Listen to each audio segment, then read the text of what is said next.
In previous videos, we have discussed the beginning steps, designing the floor plans, designing the exterior of your home. And in the last video, we focused on designing the interior of your home, mainly focused on ceiling design.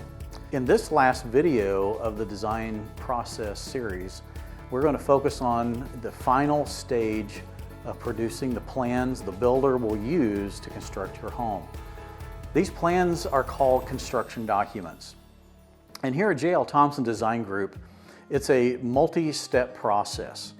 It will take roughly 40 to 60 hours, sometimes much longer, depending on the complexity of your home design, to complete the construction documents. First, we will go through and produce the foundation plan with all the necessary information there. We'll create final floor plans, whether your home has a basement and a first floor and a second, or a mixture of those. We'll also focus on the exterior design, putting all the relevant dimensions there. We'll also produce what's called a roof plan that the roofing company will use to construct the roof on your home, and also give the builder and you an estimated price to put the roof on it, whether it's a shingle, asphalt roof, or a metal roof, or a combination. We'll also produce what we call a window and door schedule.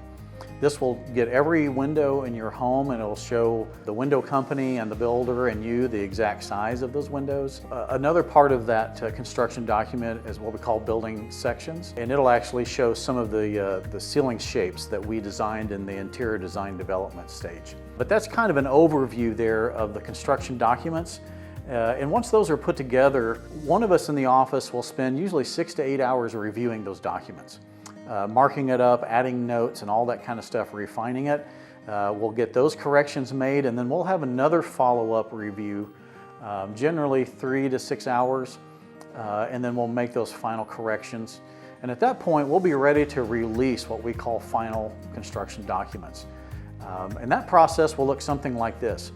We will send you and the builders a final PDF of all the sheets.